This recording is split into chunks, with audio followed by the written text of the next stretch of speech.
하나님의 말씀은 여호수아 7장 1절입니다.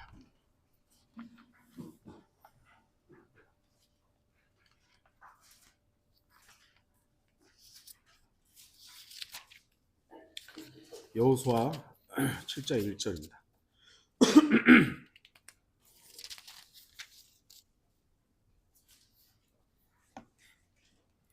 제가 말씀 읽겠습니다.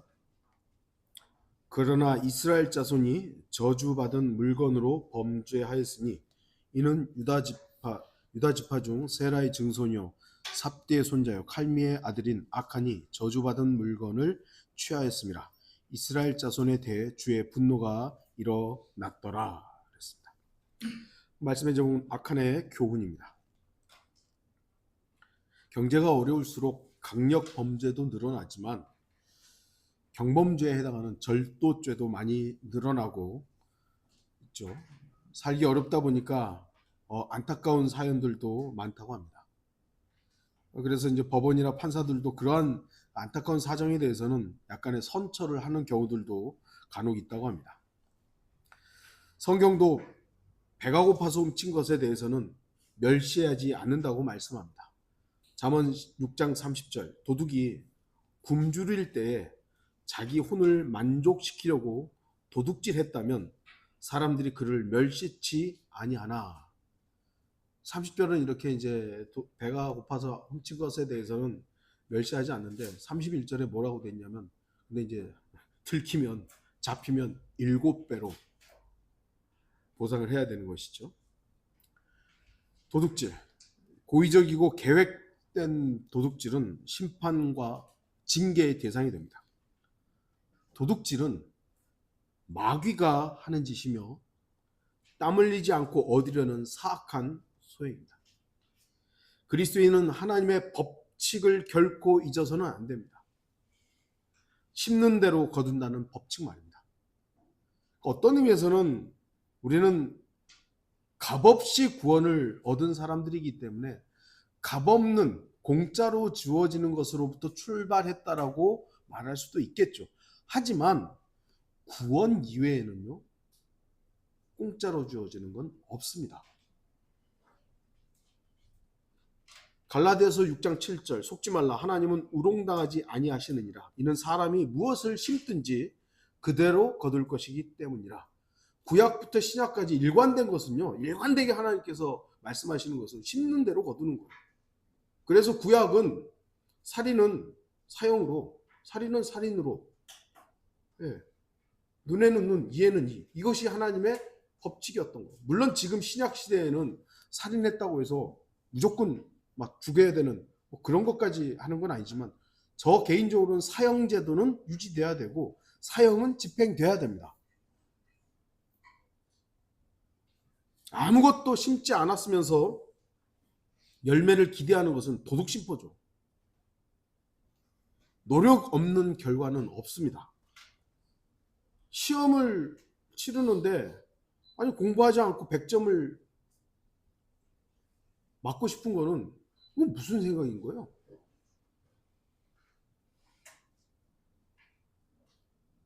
우리가 노력이나 땀 한 방울 흘리지 않고 받은 것은 오직 우리의 구원뿐입니다. 물론 우리 자신은 나 자신의 구원을 위해 단 하나의 땀방울도 핏방울도 흘리지 않았습니다. 흘릴 수도 없고요. 하지만 나를 위해서 여러분을 위해서 구원하기 위해서 우리를 구원하기 위해 쏟아진 예수 그리스도의 핏방울과 땀방울은 반드시 잊지 말아야 합니다. 하나님의 요구에 충족하신 겁니다. 하나님께 심은 대로 거둔다. 피 흘림이 없이는 죄사함이 없다. 그러면 제가 지난주에도 우리 어떤 학생에게 했지만 내가 죽어야 되잖아요. 당연히 죄의 결과는 내가 죽어야 되는 거잖아요. 저와 여러분이 죽어야 되는 것이 죄의 결과예요. 근데 내가 죽어버리면 뭐 어떻게 뭘 할 수가 없잖아요. 그래서 하나님께서는 여러분의 죽음을 대신해서 아들을 죽임으로 인해서 죄의 형벌을 그에게 전가시켜버린 겁니다. 그래서 저와 여러분들이 그 사실을 믿음으로 내가 죽어야 되는 죽음이 이루어진 겁니다. 그래서 내가 땀방울 흘리지 않았지만 예수 그리스도의 그 땀방울과 핏방울로 대체돼버린 것이죠. 그걸 믿으라는 거잖아요. 그게 복음이고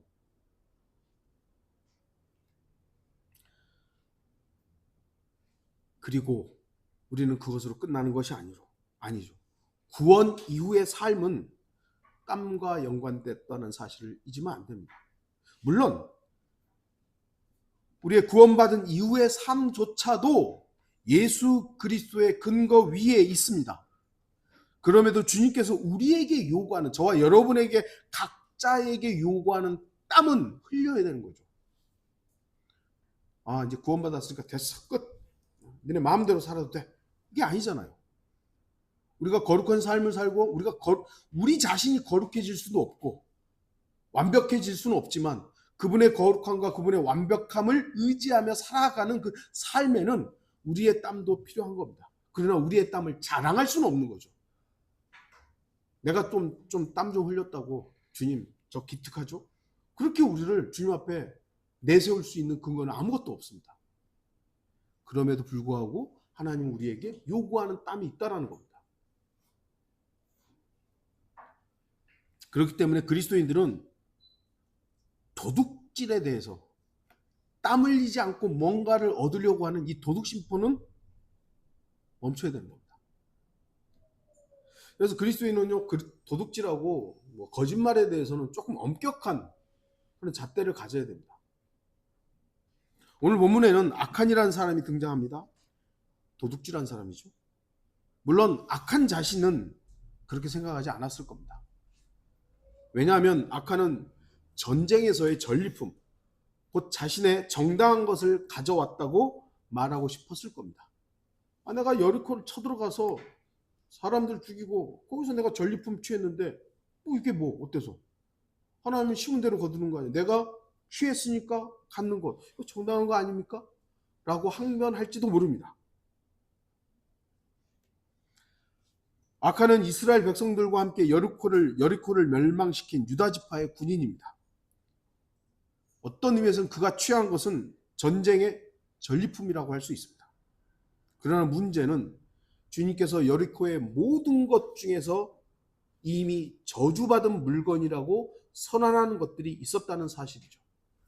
6장 17절 보시면 이 성읍, 즉 성읍과 그 안에 있는 모든 것이 주께 저주받을 것이라 이렇게 말씀하셨죠. 성읍에 있는 모든 것들이 저주받았다. 아칸은 정당한 것 이외의 저주받은 물건을 취합니다. 이러한 사실은 아칸도 잘 알고 있었던 것이죠. 그래서 자기가 취한 그 물건들을 장막 안에다가 숨겨둔 것 아닙니까? 정당한 거였으면 자랑했을 거 아니에요. 내가 전쟁에서 저 여리코 사람들 다 죽이고 내가 이거 뺏었다? 아이고 하나님 감사합니다. 이래야 되는데 숨겨놓은 것이죠. 정당하지 않았기 때문입니다. 1절 다시 보시면 그러나 이스라엘 자손이 저주받은 물건으로 범죄하였으니 이는 유다 지파 중 세라의 증손이요 삽디의 아들이요 칼미의 아들인 아칸이 저주받은 물건을 취하였습니다. 아칸은 지금 저주받은 물건을 훔칩니다. 이 부분에 여러분 생각해 보십시오. 훔쳤기 때문에 저주받은 것이 먼저가 아닙니다. 저주받은 물건을 훔친 것이 먼저입니다. 그러니까 이미 저주받은 거예요. 그런데 그걸 훔친 것이 그에게는 또 죄가 된 것이죠. 물론 성경적으로 훔친 것도 죄죠. 훔친 것도 죄인데 하나님이 이미 선언한, 그러니까 하나님의 말씀을 무시했다는 것이 이 아칸의 범죄의 첫 어떤 의미예요. 하나님의 말씀을 무시했다는 것이죠. 이 저주받은 물건은 여리코에서 가져온 것입니다. 여리코는 어떤 곳입니까? 요단강 서쪽에 위치했고 예루살렘 북동편에서 36km 정도 떨어져 있고요. 요단강과 사해가 합류하는 북서쪽 15km 정도에 있었던 도시입니다. 여리코는요, 지중해 해수면보다, 여러분은 보는, 제가 여러분 보기 편하게, 지중해보다 250m 아래에 있는 도시입니다. 그러니까 유대 땅이 대체적으로 어떻게 돼 있냐면 이렇게 조금 올라가다가 쑥 꺼져요. 그리고 훅 올라가요. 이렇게 조금 올라가다가 쑥 꺼지다가 확 올라가는, 이쪽이 이제 고원. 네. 이런 식으로 돼 있기 때문에 여리코 같은 경우는 상당히 밑에 있습니다.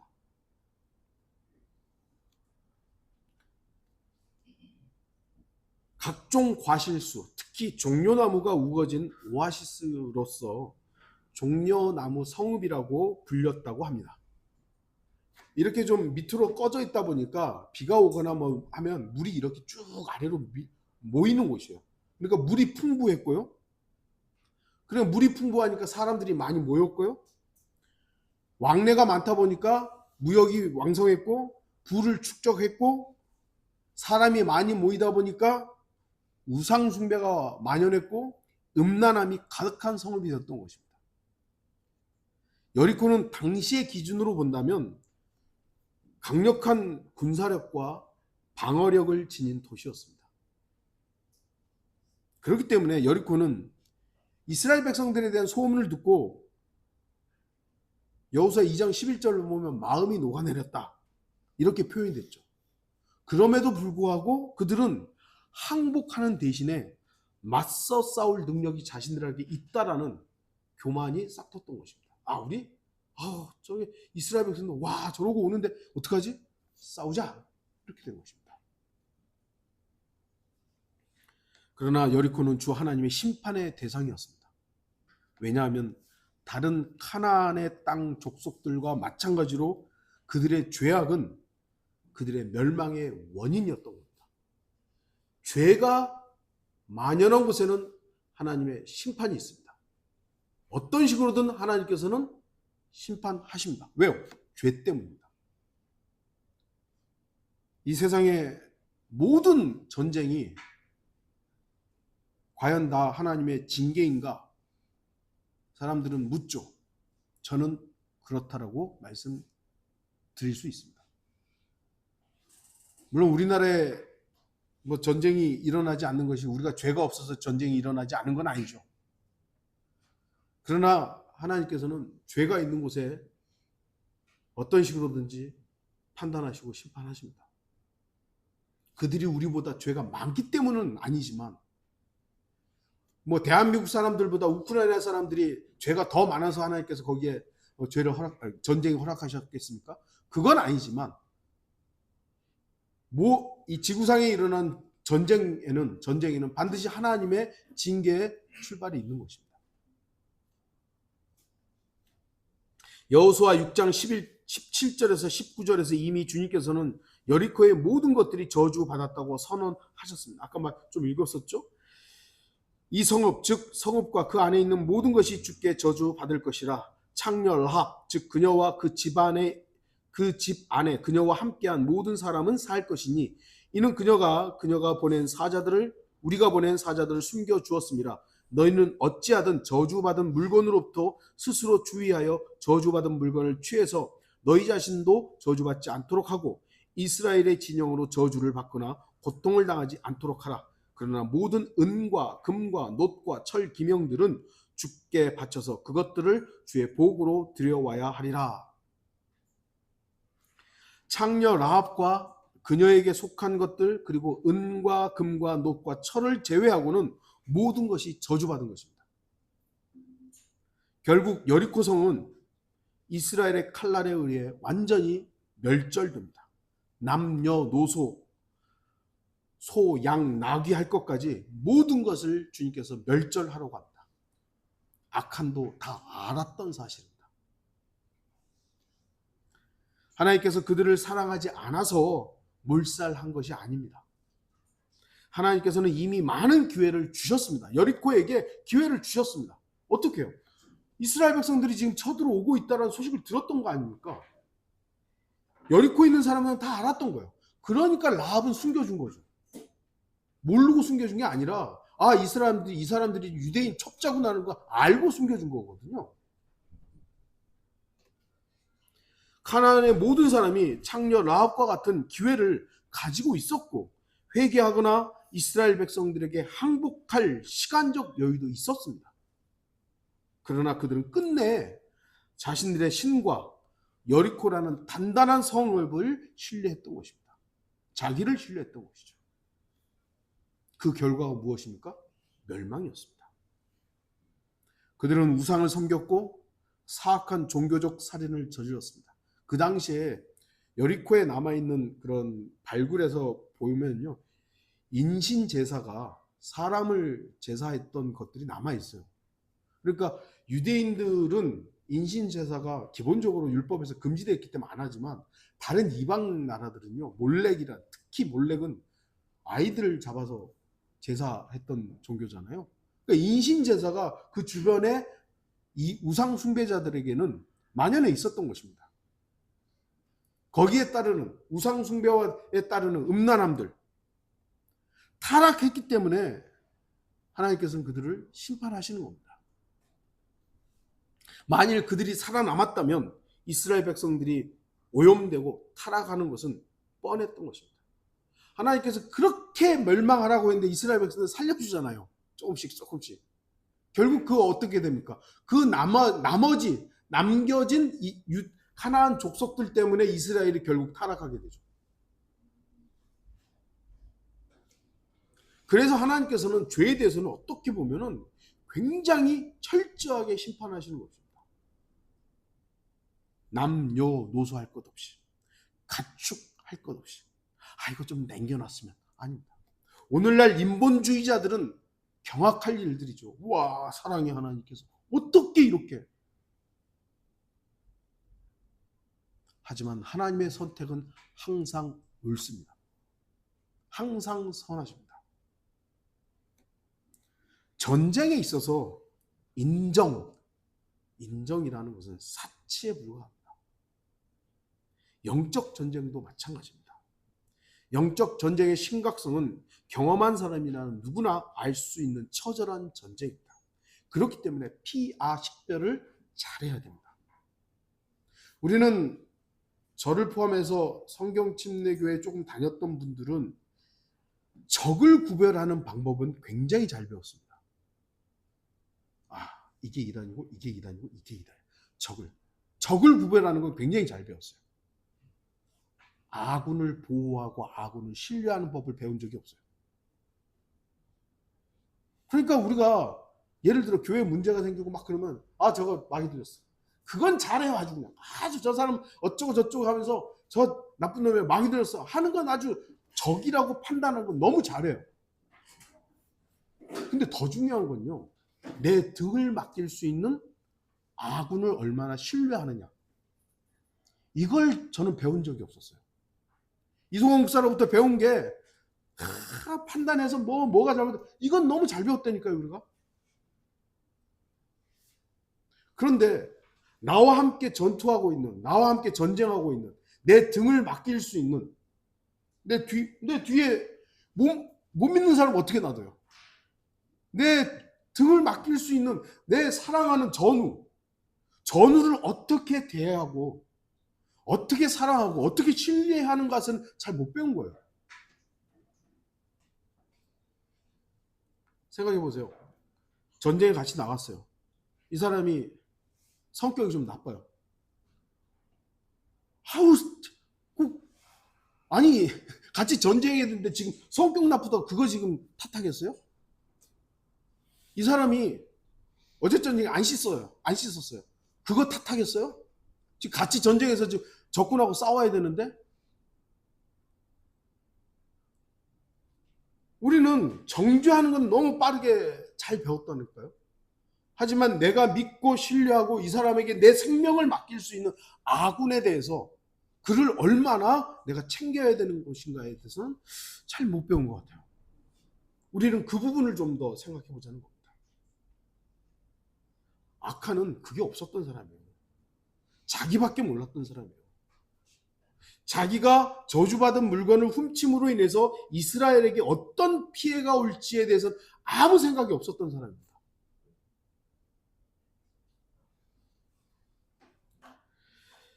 어떤 물건을 손을 댄 겁니까? 21절 보시면 내가 약탈물 가운데서 아름다운 바벨론제 옷 한 벌과 은 200세켈과 50세켈 무게의 금덩이 하나를 보고 탐내서 그것을 취하였나이다. 아름다운 바벨론제 옷 한 벌, 은 200세켈, 50세겔 무게의 금덩어리 하나, 약탈물들 가운데서 그러죠. 그렇다면 다른 많은 약탈물들이 있었는데 그 중에 자기가 볼 때 요건 좋은 거야, 내 마음에 들어, 쓱 빼돌린 것이죠. 결국은 자기가 모든 것의 중심입니다. 나예요, 나. 하나님께서 저주받은 물건이라고 말씀하신 그것에 대해 말씀에 대해서는 인식이 없는 거죠. 왜요? 내가 주인공입니다. 우리가 주목할 것은 이스라엘 백성들은 여리코를 멸망시키면서 합법적인 탈취물과 전리품을 가질 수 있는 여력이 있었습니다. 8장 2절을 잠깐 보시면, 너는 여리코와 그곳의 왕에게 했던 것처럼 아이와 그곳의 왕에게도 행할지니라. 그곳의 탈취물과 가축만 전리품으로 너희 것을 삼을지니라. 아이처럼, 그러니까 여리고처럼 아이도 그렇게 해라 이것이죠. 그러니까 전체가 저주받은 것이지만 그 중에 아마 일부는 하나님께서 탈취물로 허락한 부분도 있었을 거예요. 정확하게 나와 있지는 않지만 합법적인 전리품 이외의 것은 저주받은 것으로 여겨졌다는 것을 의미합니다. 합법적인 전리품 이외의 저주받은 것은 무엇일까요? 제가 볼 때는 종교적인 것과 연관되어 있는 것들입니다. 아칸이 취한 물건을 주목하십시오. 아름다운 옷 한 벌이죠. 이것은 보통 옷이 아닙니다. 바벨론제 옷입니다. 바벨론은 어떤 곳입니까? 바벨론 종교의 근원지죠. 오늘날 모든 종교들의 근원지가 바로 바벨론이에요. 이 옷은 아마도 종교의식에 사용됐던 사제복이거나 그것과 연관되었던 옷이었을 것입니다. 지금도 신비의 바벨론 종교 로마 카톨릭 사제들의 옷을 보십시오.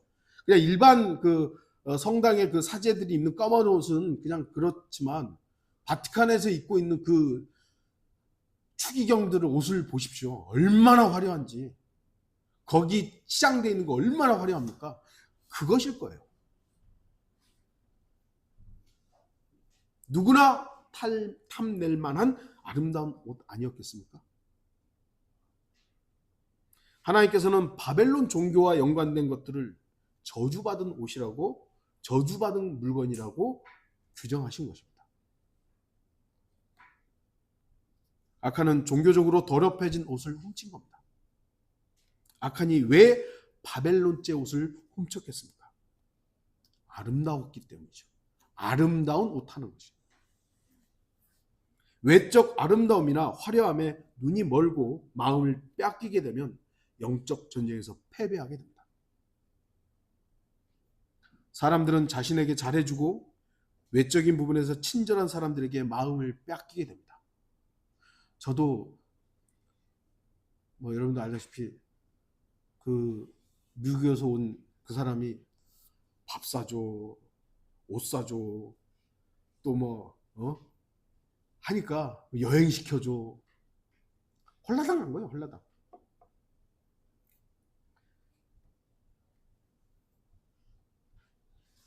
마귀는 뱀으로 나타났을 때 우리가 알고 있는 그런 뱀으로 나타나는 게 아니죠.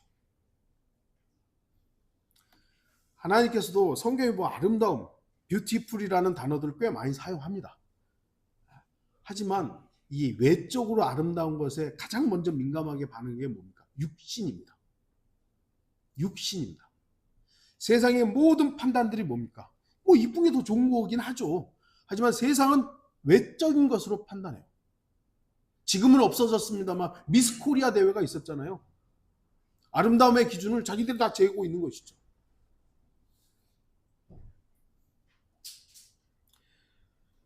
그러나 아칸이 숨긴 것은 단지 아름다운 옷만이 아니었습니다. 왜 그렇습니까? 그게 아름다웠다는 이유만으로 저주받은 게 아니에요. 하나님께서는 이미 그 물건이 어떻게 사용되었는지를 알기 때문에 저주하신 것입니다. 세상의 모든 것은 이미 불타도록 정해져 있습니다. 세상은 하나님께서 멸망할 거라고 이미 정해놨어요. 그리스도인이 세상의 물건을 유용하게 사용하는 것은 필요합니다. 잘하는 겁니다. 여러분들 세상의 물건들 잘 활용하십시오. 하지만 그 아름다움에 우리가 분별력을 잃어서는 안 됩니다. 아, 세상이 너무 아름다워. 와, 세상이 이렇게 좋은데. 분별력을 잃으면 안 됩니다. 아카는 아름다운 옷 때문에 하나님의 말씀을 잊어버린 것입니다. 그 옷이 저주받았다는 사실을 잊어버린 것이죠. 왜요? 아름다움에 눈이 팔렸습니다. 우리도 세상을 볼 때 세상 뭐 얼마나 여행 다녀보면 좋은 것도 있고 아름다운 것도 있죠. 그러나 우리가 기억해야 돼. 이 모든 것이 이렇게 아름다울지는 모르지만 다 불로 멸망할 것이다. 마음을 빼앗겨서는 안 됩니다. 은과 금. 이 은과 금은 원래 주의 보고에 들여놔야 하는 것이잖아요. 근데 아카는 숨깁니다. 주님께 드려야 할 것을 드리지 않은 것. 이것도 죄입니다. 은은 사람의 몸값입니다. 은을 드리지 않았다는 것은 영적으로 본다면 잃어버린 혼에 대한 열정을 갖지 않은 것이나 식은 겁니다. 잃어버린 혼에 대해서 열정을 갖지 않은 것, 은을 드리지 않은 것입니다. 또한 금은 왕권을 상징하고 경배와 연관됩니다. 하나님께 영과 진리로 경배드리지 않는 것은 금을 훔치는 것과 같은 것입니다. 경배에 소홀한 것은 금을 숨기는 것과 같은 것임을 잊지 말아야 합니다. 오늘 우리가 오전에도 성경 공부했습니다만 예배라는 것이 꼭 일요일날 이 한 자리에 모여서 예배드리는 것에만 한정하면 안 됩니다. 우리의 삶 전체가 예배의 삶, 경배의 삶이 되는 것. 우리가 하나님을 영화롭게 하는 삶을 살아야 되는데 이것 하지 않고 내 마음대로 내 육신을 즐기기 위한 삶에만 몰두한다면 우리는 금을 훔치는 것과 같은 것입니다. 분명히 아칸에게도 기회는 있었습니다. 전쟁의 패배 원인이 자신에게 있다는 것을 누구보다 아칸은 잘 알고 있었습니다. 아칸은 아이성 전투에서 패배했을 때 즉시 주 하나님께 자신의 죄를 자백하고 전쟁의 패배 원인이 자기에게 있다는 것을 자백했어야 합니다. 그러나 아칸은 침묵했습니다. 아칸은 제비뽑기로 모든 것이 드러날 때까지 죄를 침묵하고 말하지 않고 자백하지 않고 계속해서 혹시나 하고 있었겠죠. 발각되니까 그때서야 자백하죠. 이거 보니까 제비뽑기에서 범인 잡은 거 누가 생각나세요? 나 요나가 생각나던데요. 다행히 요나는 기회를 더 얻었었지만 아칸은 기회를 얻지 못합니다. 여호수아 7장 20절 참으로 내가 이스라엘의 주 하나님께 죄를 지어 내가 이렇게 행하였나이다. 자기 죄를 자백하거든요. 나 죄를 지었습니다. 하지만 그 회개는 기회를 놓친 후입니다. 아마도 제가 그냥 성경적으로 예상하는 거는 백보자 심판 때 수많은 대부분의 사람들이 아이고 할 걸 하고 있을 것 같아요. 내가 그때 믿을 걸, 내가 그때 좀 주의했을 걸. 아마 대부분의 사람들이 그러고 있을 겁니다. 주님께서 말씀하시죠. 구원의 때가 언제입니까? 구원받을 때가 언제입니까? 바로 지금입니다. 바로 지금이라. 우리가 우리의 육신의 죄를 자백하고 하나님 앞에 관계를 회복하는 것도 내일이 아닙니다. 지금입니다. 물론 어떤 사람에게는 그 기회를 조금 더 주실 수도 있고 어떤 사람은 급하게 할 수도 있습니다. 근데 그거는 내 기준이 아니라 하나님의 기준이기 때문에 우리는 그 어떤 죄가 되었든 뭐가 됐든 간에 발견된 그 즉시 하나님과의 관계를 회복해야 됩니다. 주님께서는 어떤 죄인이라도 기회를 주십니다. 물론 그 기회들이 짧게 주어지기도 하고 길게 주어지기도 하지만 주님께서는 모든 사람에게 필요에 따라 기회를 주십니다. 그러나 그 기회를 자신의 고집과 자기 생각과 또는 필요 이상의 신중함으로 잃어버리게 된다면 그 결과는 비참할 수밖에 없습니다. 결과적으로 아칸은 자신뿐만 아니라 그의 아들들과 딸들 그리고 소유의 전부가 아콜 골짜기에서 돌에 맞아 죽습니다. 그리고 나서 불에 태워지게 됩니다. 7장 24절부터 26절에 나오는 내용이죠. 그러니까 성경에 보면 어느 정도는 그 가장이 되었던 어떤 한 사람 때문에 가족이 몰살되는 경우들도 있더라고요. 그런데 왜 죄 없는 애들까지? 생각해 보신 적 있어요? 죄 없는 애들이란 없습니다. 모든 사람이 죄인으로 태어났습니다. 단 하나님께서 죄를 분별하지 못하는 어린 아이들에게는 죄를 죄로 여기지 않는 자비로 그를 우리와 다른 방식으로 구원하시긴 하지만 죄 없는 애들은 없습니다. 그러니까 인간들이 볼 때는 이런 어떻게 이 아이들도 이렇게 같이 죽냐? 그건 자기들 생각이에요. 인간은 선하게 태어났다라는 근거 위에 그렇게 얘기하는 거예요. 하지만 성경에 주는 모든 사람이 죄인인 거예요. 그래서 우리가 볼 때는 이게 죄 없는 애들 같은 그 아이들도 죄가 있어요. 우리의 기준과 하나님의 기준은 분명히 다릅니다. 누구든지 범죄할 수 있습니다. 영적 전쟁에서도 마찬가지입니다. 누구든지 실수할 수 있고 영적 분별력을 잃어버릴 수도 있습니다. 그래서 주님께서는 기회를 주십니다. 저도 여러 차례 기회를 맞았기 때문에 지금 있는 것이고요. 모르겠어요. 앞으로도 하나님께서는 또 더 기회를 주실지 아니면 빨리 데려가실지 제가 그걸 어떻게 장담하겠어요. 단지 제가 하나님 앞에 감사하는 것은 하나님께서 아직은 제가 쓸모있고 써야 할 부분이 있겠구나. 있으니까 여기 있는 건 아니겠습니까? 여러분도 한번 생각해 보세요. 여러분들이 정결하고 성결하고 모든 것이 완벽하기 때문에 살아있습니까? 그거 아니죠. 하나님께서 우리에게 자비를 베풀어 주시기 때문입니다. 그러면 하나님께서 다른 기회들을 주실 때 그 기회를 놓치면 안 돼요.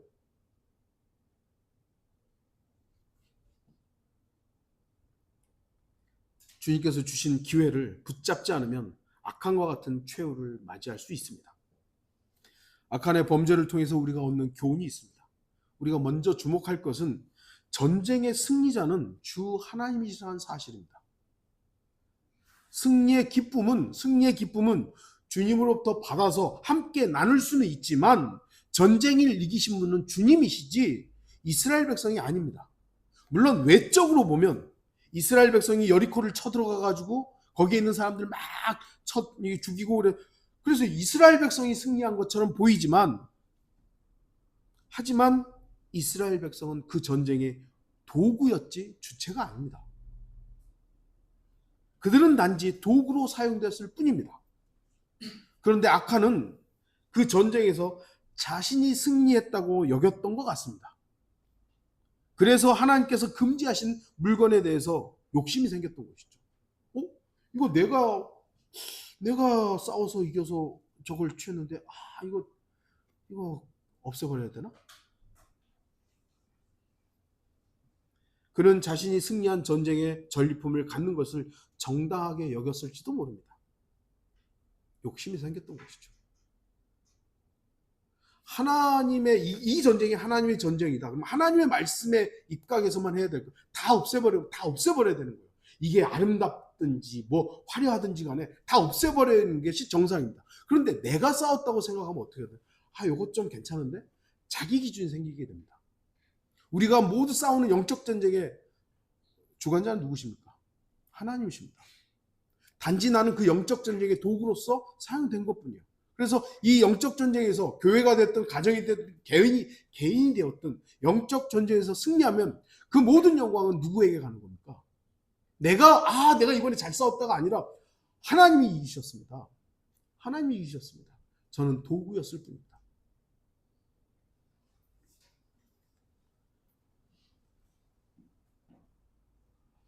그런데 이게 내가 싸워서 내 개인이 되었든 가정이 되었든 교회가 되었든 다 싸워서 막 이겼어요. 저 형제 저 말 들렸다고 쫓아냈어요. 내가 싸운 거죠. 그래서 이겼다. 아까도 좀 성경 공부 시간에 전에 말씀드렸습니다만 조직이 되잖아요. 조직이 되면요. 그 조직을 운영하기, 교회라는 조직을 운영하기 위해서 이 조직에 맞지 않는 사람을 쫓아내요. 어느 순간요, 자신도 그 조직에 맞지 않는 사람이 됩니다. 그러면 쫓겨나요. 그때서야 이제 아이고 후회하는 것이죠. 저 그런 사람 몇 명 봤습니다. 저도 그랬었고. 지역교회는 조직체이긴 하지만 조직을 위해서 존재해서는 안 됩니다. 오로지 예수 그리스도를 위해서 존재해야 하는 것이고, 그 예수 그리스도를 품고 있는 한 사람 한 사람 교회를 위해서 있어야 되는 것이지, 교회라는 조직을 위해서 여러분이 또는 이 교회가 존재해서는 안 된다는 것 기억하십시오. 아까는 욕심이 생겼고요. 성경은 뭐라고 말씀하십니까? 욕심이 생기면, 욕심이 잉태하면 죄를 낳고, 죄가 장성하면 사망을 낳는다고 말씀합니다. 그러므로 욕심이 잉태하면 죄를 낳고, 죄가 장성하면 사망을 낳느니라. 아까는 주님께서 허락하지 않은 것에 대한 욕심을 품었고, 정당한 것 이상의 이상에 대해서 마음을 빼앗겨서 범죄하게 되었습니다. 그는 전쟁의 진정한 승리자를 잊었습니다. 승리자이신 주 하나님을 온전히 신뢰했다면 그는 옷이나 금이나 은을 탐하지 않았을 것입니다. 그러나 그는 주 하나님을 잊었습니다. 아카는 승리자의 파티에 참석하는 것보다 자신의 장막 안에 숨겨놓은 은과 금에 마음을 빼앗겼던 것입니다. 주님을 잊은 사람은 바로 악한과 같은 사람입니다. 영적 전쟁에서 승리했음에도 불구하고 아카는 승리자의 파티가 아닌 불안한 마음을 품고 양탄자를 깔고 앉아 있었던 것입니다. 저와 여러분들 주의하십시오. 주님께서 허락하신 것만 취하십시오. 왜냐하면 모든 만물의 주인은 주 하나님이시기 때문입니다. 하나님께서 우리에게 주신 것 이상의 과도한 욕심을 품는 것이 타락의 원인이 될 수 있습니다. 우리 마음대로 행동하지 마십시오. 주님의 허락하에 행동하십시오. 그 이유는 주님께서 만물의 주관자 곧 주인이시기 때문입니다. 아카는 자기 마음대로 행동한 사람입니다. 하나님의 말씀을 잊은 사람입니다. 그 결과가 훔친 것이죠. 결론 맺겠습니다. 우리 자신이 영적 전쟁에서 끝까지 승리하려면, 영적 전쟁에서 승리하려면 욕심을 버려야 됩니다. 육신의 욕심, 세상 지향적인 욕심 멈춰야 됩니다. 우리가 주님을 위한 욕심은 열정이란 단어로 사용될 수 있습니다. 하나님을 위해서 내가 열심을 듣겠다. 열정이 될 수 있죠.